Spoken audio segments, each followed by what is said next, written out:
ஒவ்வொரு புத்தகத்துக்கும் ஒரு அடையாளம் உண்டு. அல்லது தமிழ் பொது வெளியில் சில நூல்கள் தான் மிக முக்கியமான திறப்புகளை உருவாக்கியது, அல்லது மிக முக்கியமான பொருளை பொது சமூகத்திலே பேசியது. உங்களுக்கு ஒரு வேதம் என்றால் உங்களின் வேதத்துக்கு நிகராக எங்களின் வாழ்க்கை நெறியை பேசுகிற புத்தகம் எதுவும் இல்லையா என்ற கேள்வி 1900களினுடைய துவக்கங்களில் எழுந்த பொழுது, உங்களது பண்பாட்டை உங்களது சிந்தனையை பேசுகிற புத்தகமாக வேதங்கள் இருக்கும் என்றால், எங்களது பண்பாட்டை எங்களது சிந்தனையை பேசும் புத்தகமாக இருக்கிறது ஒன்று, அதுதான் திருக்குறள் என்று தந்தை பெரியார் 1949 முதல் முறையாக திருக்குறள் மாநாட்டை நடத்தினார். இன்றைக்கு நடைமுறையாயிருக்கிற எல்லாம் அந்த மாநாட்டு தீர்மானங்கள் தான். முதல் முறையாக திருக்குறளை பள்ளிக்கூட குழந்தைகளுக்கு சொல்லிக் கொடுக்க வேண்டும் என்பது அந்த மாநாட்டின் முதல் தீர்மானம். கடந்த 50 ஆண்டு 70 ஆண்டுகளாக தமிழ்நாட்டில் நடைமுறையாகி கொண்டிருக்கிற இந்த மிகப்பெரிய செயலுக்கு பின்னால் இருந்த முதல் விதை 1949 தந்தை பெரியார் குட்டிய திருக்குறள் மாநாடு. அதில்தான் திருவள்ளுவருக்கு ஒரு உருவம் வடிவமைக்கப்பட வேண்டும். உங்களுக்கு வேதம் என்றால் எங்களுக்கு திருக்குறள் என்று திருக்குறளை தமிழ் பண்பாட்டு பொதுவெளியில், தமிழ் அரசியல் உரையாடலின் பொதுவெளியிலே கொண்டு வந்து நிறுத்தினார் தந்தை பெரியார். இன்னொரு பக்கம் இதற்கு மாறாக வைதீக கதையாடல்கள், ராமாயணமும் மகாபாரதமும் தான் இந்திய பண்பாட்டு தமிழர் உள்ளிட்ட அனைத்து பண்பாட்டினுடைய முழு அடையாளமும் என்று சொல்லி கதா காலட்சங்களா மேடை நாடகங்களா அனைத்தும் நடந்த பொழுது, அதற்கு நேர் எதிராக பேரறிஞர் அண்ணா அவர்கள் எழுதிய அணையாத்தி அதற்கு நேர் எதிரான சிந்தனையை, கருத்தை முன்வைத்தது. உங்களுக்கு 2 இதிகாசங்கள் உண்டென்றால் எங்களுக்கு 2 இதிகாசம் உண்டு என்று சிலப்பதிகாரத்தை தூக்கி வைத்தார்கள். மாப்போசி அவர்கள், தமிழரசு கழகத்தின் மாப்போசி அவர்கள் சிலப்பதிகாரத்திற்காகவே மாநாடு நடத்தினார். எனவே தான் சிலம்பு செல்வர் என்று அவருக்கு பெயர்.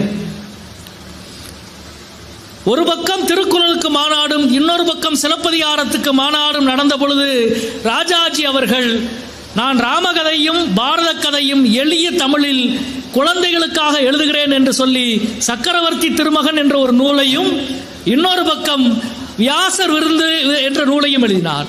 மகாபாரதத்தை எளிய தமிழில் குழந்தைகளுக்கும் மக்களுக்கும் அறிமுகப்படுத்த வேண்டும் என்றும், ராமாயணத்தை எளிய தமிழில் குழந்தைகளுக்கும் மக்களுக்கும் தமிழகத்துக்கும் அறிமுகப்படுத்த வேண்டும் என்றும் நவீன உரையாடலுக்குள் சக்கரவர்த்தி திருமகனையும் வியாசர் விருதையும் ராஜாஜி அவர்கள் எழுதினார்கள். நான்லாம் என் வாழ்க்கையில் முதலிலே கேட்ட படித்த புத்தகம் சக்கரவர்த்தி திருமகன் தான். என்னுடைய அண்ணன் என் பாட்டிக்கு படிச்சு காட்டிக்கிட்டே இருப்பான். அது முழுக்க சக்கரவர்த்தி திருமகனும் வியாசர் விருதும் தான் நான் கேட்ட முதல் முழுமையான புத்தகம். அதற்கு அடுத்து நான் படித்த என் 7ஆம் வகுப்பில் நான் முதலிலே படித்த புத்தகம் சாமிநாத சர்மா எழுதிய காரல் மார்க்ஸ் உடைய வாழ்க்கை வரலாற்று புத்தகம். ஒரு பக்கம் திருக்குறளை பெரியார் தூக்கி பிடிக்க, இன்னொரு பக்கம் மாப்போசி அவர்கள் சிலப்பதிகாரத்தை தூக்கி பிடிக்க, இன்னொரு பக்கம் ராஜாஜி அவர்கள் வியாசர் விருதையும் சக்கரவர்த்தி திருமகன் என்ற ராமாயணத்தையும் மகாபாரதத்தையும் தூக்கி பிடிக்க, இன்னொரு பக்கம் மதுரையினுடைய இடதுசாரி இயக்கத்தின் தமிழ்நாட்டினுடைய மகத்தான தலைவரும் மதுரையினுடைய நாடாளுமன்ற உறுப்பினராகவும் தமிழ்நாட்டினுடைய மகத்தான முற்போக்குவாதியாகும் இந்த கேடிகே தங்கமணி அவர்கள் ஒவ்வொருவரும் அவரவர்களுடைய சிந்தனையிலே இருந்து ஒரு நூலை எடுக்கிற பொழுது, பசித்த வயிறு இருக்கும் வரை அதை நிரப்புகிற உள்ளம்தான் மனிதனுக்கு என்றென்றும் தேவை. எனவே நாம் தூக்கி பிடிப்ப வேண்டியது மணிமேகலை என்று சொல்லி கேடிகே தங்கமணி மணிமேகலையை உயர்த்தி பிடித்தார். திருக்குறளுக்கும் சிலப்பதிகாரத்துக்கும் மணிமேகலுக்கும் பின்னால் இந்த நூற்றாண்டு அரசியல் எப்படிப்பட்ட ஒரு உரையாடலை தலைவர்கள் முன்னெடுத்தார்கள். ஒவ்வொன்றும் ஒரு தனித்துவம் இருக்கிறது. தான் வாழ்க்கை முழுவதும் பொதுவுடைமை பேசிய கேடிகே பசித்த வயிற்றின் குரலை அடைத்த அமுத சுரபியை இந்த மண்ணுக்கு வழங்கிய மணிமேகலை தான் நான் உயர்த்தி இலக்கியம் என்று தூக்கி பிடிக்க நீ வேதத்தை முன்வைத்தால் உன் வேதம் அல்ல, எங்களது பண்பாட்டை உயர்த்தி பிடிப்பது திருக்குறள் என்று தந்தை பெரியார் தூக்கி பிடிக்க ஒவ்வொருவரும் நம்முடைய இலக்கியங்களை தூக்கி பிடித்து அதன் வழியாக உரையாடலை முன்னகர்த்தினார்கள். இன்றைக்கு இந்த நிகழ்வினுடைய துவக்கமாக மணிமேகலையை அவர் மேற்கோள் காட்டியது மிகுந்த ஆச்சரியமாக இருந்தது. உண்மையில் நான் எனது வாழ்த்துக்களையும் நன்றியையும் மீண்டும் மரியாதைக்குரிய மதுக்குமாரி அவர்களுக்கு வழங்கிக் கொள்கிறேன். காவல்துறையினுடைய சார்பில் இன்றைய நிகழ்வு நடக்கிறதாக நம்முடைய புத்தக கண்காட்சியை முன்னெடுத்துக் கொண்டிருக்கிற மாவட்ட நிர்வாகத்தின் சார்பில் தெரிவிக்கப்பட்டது. ரொம்ப சுவாரஸ்யமான கதைதான் காவல்துறைக்கும் எங்களுக்குமான கதை. நான் எழுதி சாகித்ய அகாடமி விருது பெற்ற நாவல் காவல் கோட்டம். காவல் கோட்டம் என்பது முழுக்க முழுக்க காவல் சம்பந்தப்பட்ட வரலாற்றினுடைய கதைதான். உலகத்திலேயே ஒரே ஒரு நகரத்திற்கு இவ்வளவு நீண்ட அந்த நகரத்தை காவல் காப்பது பற்றிய வரலாறு இருக்குமே ஆனால் அந்த நகரத்தினுடைய பெயர் நீங்களும் நானும் அமர்ந்திருக்கிற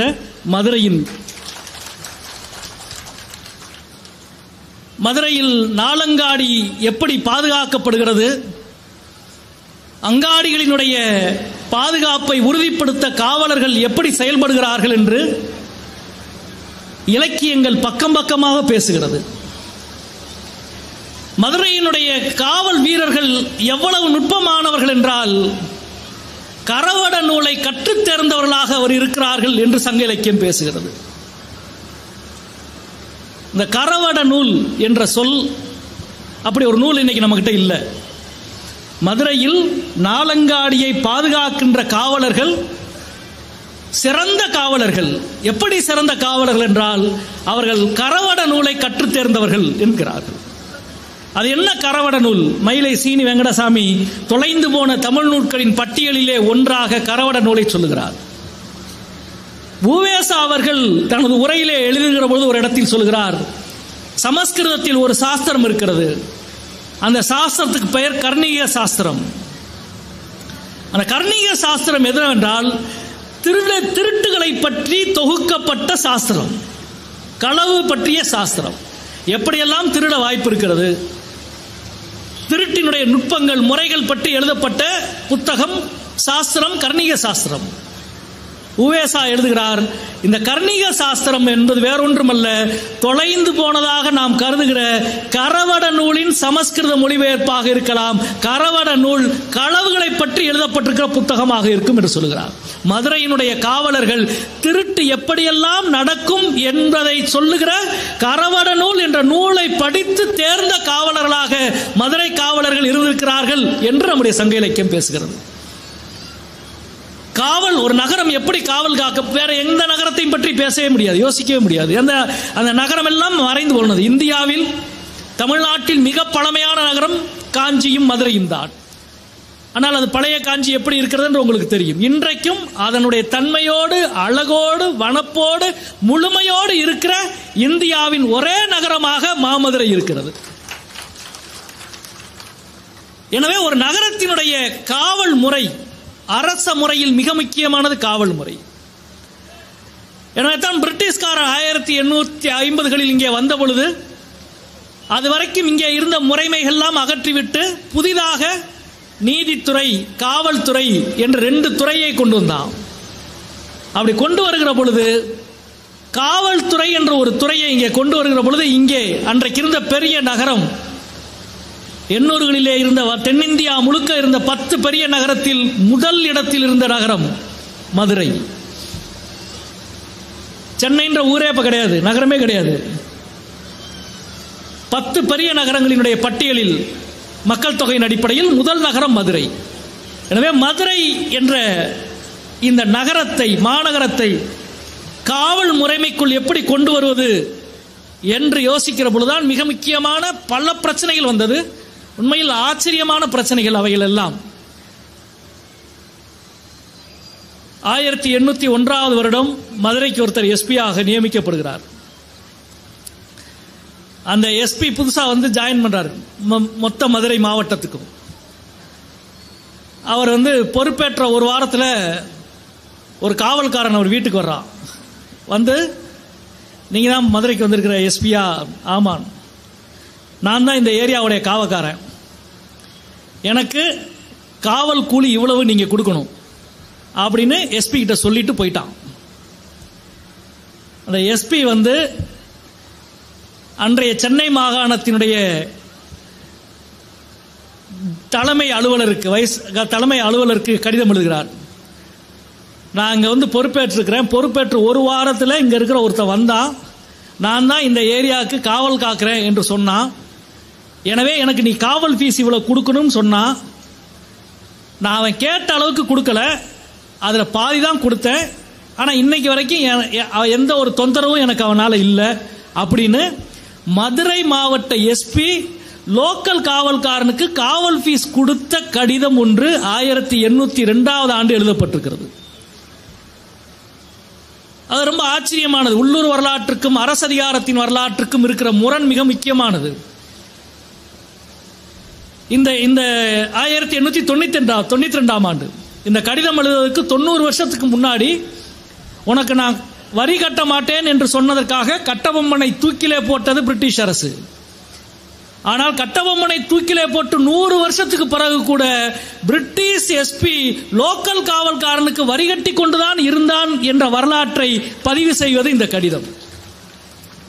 மிக முக்கியமாக நான் ஒரு எம்பி என்ற முறையிலும் தொடர்ந்து வலியுறுத்துவது, இன்றைக்கும் நம்முடைய மீனாட்சி அம்மன் கோவிலுக்கு பக்கத்திலே இருக்கிற ஏற்கனவே கமிஷனர் ஆபீஸ், எஸ்பி ஆபீஸ் இருந்த அந்த கட்டடம், அங்கே காவல் மியூசியம், போலீஸ் மியூசியம் ஒன்று அமைக்கப்பட வேண்டும். ஏனென்றால் தமிழ்நாட்டிலேயே காவல்துறை வலிமையாக முழுமையாக நிர்மாணிக்கப்பட்ட நகரம் மதுரை. எனவே போலீஸ் மியூசியம் இன்றைக்கு சென்னையிலே இருக்கிறது. அதற்கு அடுத்து மதுரையில் நிறுவ வேண்டும் என்று தொடர்ந்து கோரிக்கை வைத்துக் கொண்டே இருக்கிற ரொம்ப முக்கியமானது. போலீஸ்க்கு அப்பெல்லாம் லோக்கல் போலீஸ்க்கு இந்த மாதிரி யூனிஃபார்ம்லாம் கிடையாது. அப்போ ஒரு வில்லை தான் கையில், ஒரு செப்பு தகடுல பின்னால கயிறில் போட்டு கட்டிக்குவாங்க, போலீஸ் அப்படின்னு எழுதியிருக்கும். அந்த போலீஸ் எழுதப்பட்ட நபரோடு ஒரு மதுரை போலீஸ் எடுத்த ஒரு புகைப்படம் உள்ளிட்டவை என்னிடம் இருக்கிறது. ஒரு நகரத்தினுடைய கதையை எப்படி பேசலாம், நகரத்தை ஏன் பேச வேண்டும் என்பதுதான் இன்றைக்கு எனக்கு கொடுக்கப்பட்டிருக்கிற தலைப்பும். அதுதான் சித்திரை வீதிகளின் சரித்திரம். இந்த ஆண்டு மிக மிக முக்கியமான ஒரு ஆண்டு. சிந்துவெளி நாகரிகம் கண்டுபிடிக்கப்பட்ட 100வது ஆண்டு இந்த ஆண்டு. சிந்துவெளி நாகரிகம் கண்டுபிடிக்கப்பட்ட 100வது ஆண்டில் இன்றைக்கு உலகமே அந்த கண்டுபிடிப்பை பற்றி பேசுகிறது, அறிவுத்தளத்தில் கொண்டாடுகிறது. அதில் மிக முக்கியமான ஒன்று, அதற்கு முன்பு வரை சொல்லப்பட்ட நாகரிகத்தில் இல்லாத ஒன்று.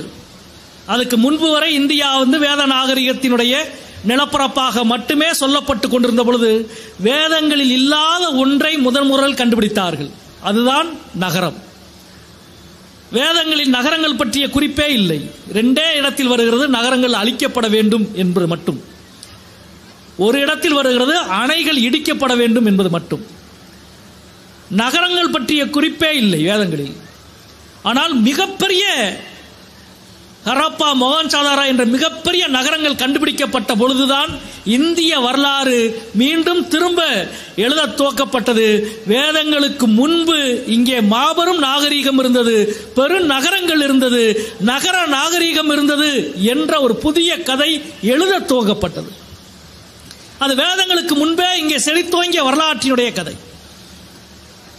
அவ்வளவு பெரிய நகரங்கள் 2000 ஆண்டு 3000 ஆண்டுக்கு முன்பு இங்கே இருந்தது என்றால் ஆட்சி நகரத்தினுடைய குணமே வேறு, நகரத்தினுடைய கட்டமைப்பே வேறு. வடிகால்களும் குளங்களும் நேரிய தெருக்களும் எல்லாம் கொண்ட வடிவமைக்கப்பட்ட ஒரு நகரம் என்பது ஒரு பண்பாட்டினுடைய உச்சமான ஒரு இடத்தில் நிகழ்கிறது. எனவே தான் மதுரை மாநகரம் என்று சொல்லுகிற பொழுது எடுத்தவுடன் இங்கே ஒரு நகரம் உருவாகி இருக்காது. இந்த நகரம் உருவாவதற்கு 1000 வருடங்களுக்கு முன்பிருந்து இங்கே மனித வாழ்க்கை துவங்கி கட்டம் கட்டமாக உருவாகி பல ஆயிரம் ஆண்டு உருவாகித்தான் இங்கே நகரம் உருவாகிறது. கீழடி கண்டுபிடிக்கப்பட்ட பொழுது நமக்கு நேர்ந்த ஆச்சரியம் அதுதான். எப்படி 1924 ஆண்டு சிந்துவெளி நாகரிகம் கண்டுபிடிக்கப்பட்ட பொழுது ஒரு புதிய வரலாறு திறந்ததோ, அதே போல 2014 ஆண்டு 2 புதிய கண்டுபிடிப்புகள் நிகழ்ந்தது வரலாற்று துறையில். ஒன்று, ராக்கிகடி என்று சொல்லப்படுகிற ஹரியானாவிலே இருக்கிற சிந்துவெளி நாகரிகத்தினுடைய ஒரு நகரம் கண்டுபிடிக்கப்பட்ட பொழுது முதல் முறையாக சிந்துவெளி நாகரிகத்திலே உயிர் வாழ்ந்த ஒரு மனிதனின் எலும்புக்கூடு கிடைக்கிறது. முழுமையான எலும்புக்கூடு. அந்த நகரம் கண்டுபிடிச்சு 100 வருஷம் ஆச்சு. ஆனால் இப்பொழுது 2014 தான் ஒரு முழுமையான எலும்புக்கூடு கிடைக்கிறது. அந்த எலும்புக்கூட்டை மரபணு ஆய்வுக்கு அனுப்புகிறார்கள், DNA ஆய்வுக்கு அனுப்புகிறார்கள். இந்த DNA ஆய்வினுடைய முடிவுதான் கடந்த 10 வருஷம் இந்திய வரலாற்று துறையை ஆட்டி எடுத்துக் கொண்டிருக்கிற ஒரு விஷயமாக இருக்கிறது. அதில் நம்மளுக்கு ரொம்ப பெரிய பங்கு இருக்கிறது. ஏனென்றால் ஹராப்பாவிலும் மொஹஞ்சதாரோவிலும் இருந்தவர்கள் யார் என்ற கேள்விக்கு மிக தெளிவாக அந்த DNA ஆய்வு சொல்லுகிறது. அவர்கள் ஆசியாவினுடைய மத்திய பகுதியில் ஸ்டெஃபி புல்வெளியிலே இருந்து வந்த ஆரிய மரபணு அந்த எலும்புக்கூட்டில் இல்லை. மாறாக தமிழ்நாட்டில் நீலகிரி மாவட்டத்தில் இருக்கிற தோடர் சமூகத்தின் மரபணுவோடு பொருந்துவதாக ராக்கிகடி எலும்புக்கூட்டின் மரபணு இருக்கிறது என்று சொன்னார்கள். சொன்னவர் யாரும் தமிழ்நாட்டை சேர்ந்தவர் இல்லை. ராக்கிகடியில் 3000-4000 வருஷத்துக்கு முன்னால் வாழ்ந்த சிந்துவெளி மனிதனுடைய மரபணு யாரோடு பொருந்துகிறது என்றால் தமிழ்நாட்டிலே இருக்கிற நீலகிரி மாவட்டத்திலே இருக்கிற பழங்குடி மனிதனுடைய மரபணுவோடு, இன்றைக்கு வாழ்ந்து கொண்டிருக்கிற பழங்குடி மனிதனுடைய மரபணுவோடு பொருந்துகிறது. இந்திய நிலப்பரப்பு முழுவதும் 3000 ஆண்டுகளாக வாழ்ந்த பூர்வகுடிகள் யார் என்ற கேள்விக்கு மிக மிக முக்கியமான ஒரு பதிலை அது சொல்லுகிறது. இதை ஏற்க மறுத்துத்தான் பல விவாதங்கள் நடந்து கொண்டிருக்கிறது. இந்த 2014 ஆண்டு ராக்கிகடி கண்டுபிடிக்கப்பட்ட அதே வாரம்தான் தமிழ்நாட்டில் தென்கோடியில் மதுரைக்கு பக்கத்தில் கீழடி என்ற ஒரு ஊரிலே ஒரு பழைய நகரமும் கண்டுபிடிக்கப்படுகிறது. 3000 வருடங்களுக்கு முன்பு, இதுவரை 2000 ஆண்டு என்று தமிழுக்கு சொல்லிக் கொண்டிருந்த எழுத்தின் வரலாற்றை 800 ஆண்டுகள் தள்ளி கொண்டு போய் 3000 ஆண்டு என்று சொல்ல வைத்த பெருமை கீழடி அகழாய்வை சார்கிறது, நம்முடைய முயற்சிகளை சார்ந்தது. இவ்வளவு பெரிய நகரம் கீழடி, 20,000க்கு மேற்பட்ட தொல்பொருட்கள் கண்டுபிடிச்சாச்சு. வீதிகள், வீடுகள், கட்டடங்கள், கலைப்பொருட்கள், நூற்றுக்கணக்கான கலைப்பொருட்கள். இதெல்லாம் ஒரு பெரிய நாகரிகத்தை பற்றி பேசுகிறது, நகரத்தை பற்றி பேசுகிறது. இவ்வளவு பெரிய நகரமான மாமதுரையை பற்றி இவ்வளவு இலக்கியங்கள் இருக்கிற பொழுது பக்கத்திலே இருக்கிற ஒரு நகரம் இவ்வளவு செழிப்பாக இருக்கிறது என்றால் அந்த நகரத்தை பற்றி, அந்த நகரத்துக்கு என்ன பெயர் தெரியாது. அதுதான் மதுரையா தெரியாது, இருக்கலாம். அல்லது மதுரைக்கு பக்கத்தில் இருக்கிற இன்னொரு நகரமா இருக்கலாம். இதெல்லாம் கேள்விகள் தான். கீழடியில இருக்கிற 2 பெரிய மேடு, மண் புதை மேடு. ஒரு மேடு 124 ஏக்கர், இன்னொரு மேடு 90 ஏக்கர். ரெண்டும் சேர்த்தா 215 ஏக்கர், 210 ஏக்கர். இந்த 210 ஏக்கர்ல இப்ப வரைக்கும் ஆய்வு பண்ணது 10% கூட கிடையாது. 10% ஆய்வு கூட இதுவரை நடக்கவில்லை. ஆனால் ஒவ்வொரு கண்டுபிடிப்பும் ஒரு பெரிய வியப்பு தான். நண்பர்களே, நாம் திறந்த மனதோடு இருக்க வேண்டும். நாம் நிற்கிற நிலம் பல 1000 ஆண்டுகள் நம்முடைய முன்னோர்களால், வரலாற்றாளர்களால், சிந்தனையாளர்களால், மனிதர்களால் செழுமைப்படுத்தி செழுமைப்படுத்தி செழுமைப்படுத்தி கட்டமைக்கப்பட்ட ஒரு நிலத்தின் மீது நிற்கிறோம். புதிய கண்டுபிடிப்பு வந்தால் அதை ஏற்றுக்கொள்ளுகிற அறிவியல் மனப்பான்மையோடு பகுத்தறிவோடு நாம் இருக்க வேண்டும் என்பதுதான் நமக்கு முன்னோர்கள் சொல்லிக் கொடுத்தது. ஒரு நகரத்தினுடைய வரலாற்றை எந்த புள்ளியிலே இருந்து ஆரம்பித்து ஒரு நகரத்தின் கதையை கற்றுக்கொள்வது ஆச்சரியம். எனக்கு சித்திரை வீதி, மாசி வீதி என்று ஆடி வீதி, இந்த பெயர் எப்பொழுது வந்தது, எப்பொழுது வைக்கப்பட்டிருக்கும்? இந்த பெயரை பற்றிய முதல் குறிப்பு 1800களில் தான் கிடைக்கிறது. அதற்கு முன்பு 700களிலோ அதுக்கு முன்போ இப்படி ஒரு வீதி, இந்த வீதிக்கு சித்திரை வீதி, மாசி வீதி, ஆடி வீதி என்று இருப்பதற்கான குறிப்புகள் எதுவும் இல்லை. 1800களினுடைய நடுப்பகுதியில் தான் இந்த வீதிகளினுடைய பெயர்கள் எல்லாம் வருகிறது. ஒரு நகரம் தமிழ் சார்ந்த அடையாளத்தை விடாமல் மீண்டும் மீண்டும் தனக்கு அணிவித்துக் கொண்டே இருந்து அழகு பார்க்கிற நகரமாக மதுரை இருப்பதுதான் நம்முடைய எல்லாருடைய பெருமையும். எண்ணூறுகளில் வைக்கப்பட்ட பெயராக கூட அது இருக்கலாம். முன்னால் வைக்கப்பட்ட பெயராக இருக்கலாம், எண்ணூரில் எழுதப்பட்ட பெயராக இருக்கலாம். அதனால்தான் மீனாட்சி அம்மன் கோவிலுக்கு எவ்வளவோ சிறப்புகள் உண்டு. அதில் மிக முக்கியமான இன்னொரு சிறப்பு, மீனாட்சி அம்மன் கோவிலில் 78 கல்வெட்டுக்கள் இருக்கிறது கோவிலுக்குள். அதில் 77 கல்வெட்டுக்கள் தமிழ் கல்வெட்டுக்கள், ஒரே ஒண்ணுதான் சமஸ்கிருத கல்வெட்டு. இந்தியாவிலே இப்படி ஒரு கோயில் இருக்குமான்னு எனக்கு தெரியல. இந்த மொழியோடு இந்த நிலமும், இந்த மொழியோடு இந்த வாழ்வும் எப்படி கலந்திருக்கிறது. நான் இங்கே 3 மிக முக்கியமான நூல்களை பற்றி சொல்ல வேண்டும் என்று இந்த நேரத்திலே நினைக்கின்றேன். குறிப்பாக உங்கள் எல்லாருக்கும் தெரியும், மீனாட்சி அம்மன் கோவில், திருப்பரங்குன்றம் கோவில், அழகர் கோவில், இது மூன்றினுடைய இந்த கோவில்களுடைய வயது எவ்வளவு இருக்கும் தெரியாது. கோபுரத்துக்கு வேணா வயசு சொல்லலாம், ஏன்னா கோபுரத்தை கட்டியவர், கொடை வழங்கியவருடைய கல்வெட்டுகள் இருக்கிறது. ஆனா இங்கே கோவில்கள் எப்பொழுது உருவாகி இருக்கும் தெரியல. சங்க இலக்கியத்தில் திருப்பரங்குன்றம் கோவிலை பற்றி வருகிற குறிப்பில் தான் ஓவியத்தை பற்றிய குறிப்பு வருகிறது. ஓவியத்தை பற்றிய முதல் ரெஃபரன்ஸ் குறிப்பு திருப்பரங்குன்றம் கோவிலில் வரையப்பட்ட ஓவியத்தை பற்றி பேசுகிறது. அந்த ஓவியம் என்ன அப்படின்னா, அகலிகைக்கு சாபம் தீர்த்த கதையை சொல்லுகிற ஓவியம். இப்ப இந்த கோவில்கள் எத்தனை ஆயிரம் ஆண்டுகளாக இருக்கிறது. கோவில்கள் என்பது வெறும் ஆன்மீகம் மட்டுமல்ல, அதுதான் வரலாறு, அதுதான் தத்துவம், அதுதான் கலை, அங்கேதான் பொருளாதாரம், அங்கேதான் வாழ்வியல், எல்லாவற்றையும் சொல்லுகிற, விளங்குகிற, குவிந்து கிடக்கிற இடம் கோவில். நண்பர்களே, இந்த புத்தக கண்காட்சியில் கிடைக்குமான்னு எனக்கு தெரியல. இந்த 3 கோவில்களை பற்றி மிக முக்கியமான 3 ஆய்வுகள் செய்யப்பட்டிருக்கிறது. அன்னை மீனாட்சி அம்மன் கோவிலை பற்றி சர்வன்ட் ஆஃப் காடஸ் என்கிற மிக முக்கியமான ஒரு ஆய்வு, புல்லருடைய ஒரு ஆய்வு, தேவியின் திருப்பணியாளர்கள் என்று தமிழிலே அது வந்திருக்கிறது. அதில் நிறைய மாற்று கருத்து இருக்கலாம், நிறைய விஷயங்கள் விடுபட்டு இருக்கலாம். ஆனால் ஒரு கோவிலினுடைய மொத்த வரலாறு என்பது இந்த நிலத்தை பற்றி பேசுகிற எல்லா கூறுகளும் அதுக்குள் இருக்கிற வரலாறு. அதே போல திருப்பரங்குன்றம் கோவிலை பற்றி நாகப்பன் அவர்கள் எழுதிய வேட்கோட்டம் என்ற ஆய்வு, அதுவும் புத்தகமாக வந்திருக்கிறது. நீங்கள் திருப்பரங்குன்றம் கோவிலின் வரலாற்றை அறிவதும் 2000 ஆண்டு தமிழ்நாட்டின் வரலாற்றை அறிவதும் ஒன்று. ஆதி தமிழ் கடவுளான முருகனினுடைய மொத்த வரலாறும், அதற்கு பின்பு சைவம் எப்படி முருகனை தன்மையப்படுத்துகிறது, வைணவம் எப்படி தன்மையப்படுத்துகிறது, எல்லா மதங்களும் தன்மையப்படுத்தினாலும் மதங்களை மீறிய கடவுளாக, தெய்வமாக, தமிழ் தெய்வமாக முருகன் எப்படி பாடப்பட்டு கொண்டே இருந்தான் என்பதும், ஒவ்வொன்றாக ஒவ்வொரு சமூகமாக அதற்குள் எப்படி கலந்தது என்பதையும் பற்றி பேசுகிற வேட்கோட்டம் என்ற புத்தகம்.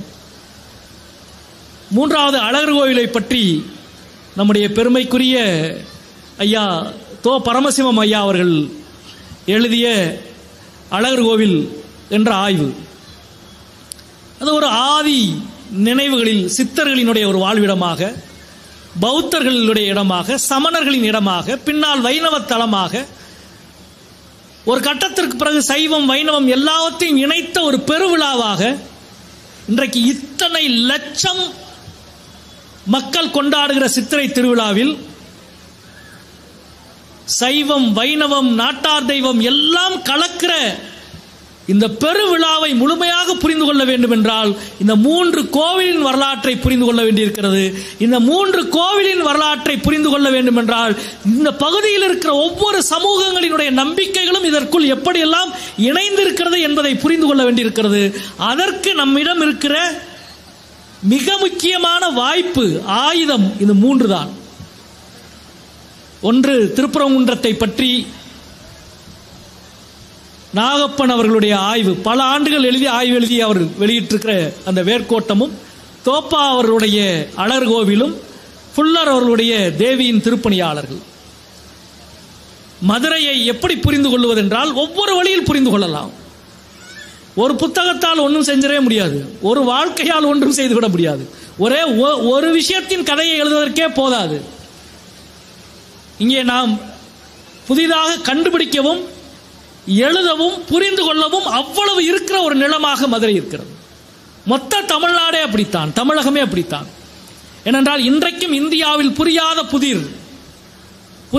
புதிர் என்று நாம் மீண்டும் மீண்டும் அது நாடாளுமன்றத்திலும் சொல்லியிருக்கிறோம், கல்வி நிலைக்குழுவில் வரலாற்றாளர்களிடம் அங்கே சொல்லிக்கொண்டே இருக்கிறோம். இந்தியா முழுக்க 1200க்கும் மேற்பட்ட பானை ஓடுகளில் எழுத்துக்கள் கிடைத்திருக்கிறது. அது தமிழ்நாட்டில் தான் கிடைத்திருக்கிறது. 1200 பானை ஓடுகளில் எழுத்துக்கள். 100 கல்வெட்டுகள், பிராமி மொழி கல்வெட்டுகள், 100 கல்வெட்டுகள் தமிழ்நாட்டில் கிடைத்திருக்கிறது.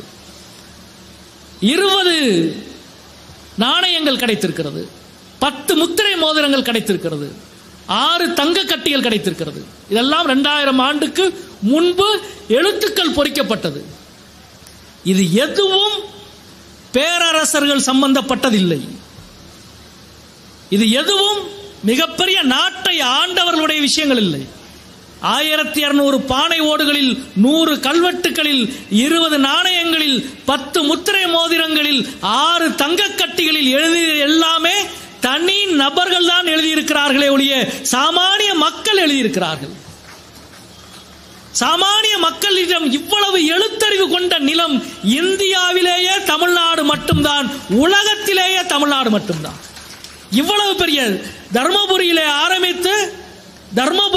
ஆரம்பித்து நம்முடைய தாமிரபரணி கரை வரை பானை ஓடுகளில் எழுத்துக்கள் பொறிக்கப்பட்ட 2000 ஆண்டுக்கு முன்பு எழுத்துக்கள் பொறிக்கப்பட்ட எழுத தெரிந்த சமூகமாக இவ்வளவு நீண்ட நிலப்பரப்பில் இருக்கிற இன்னொரு சமூகம் இந்தியாவில் கிடையாது என்பதுதான் நிரூபிக்கப்பட்ட உண்மையாக இருக்கிறது.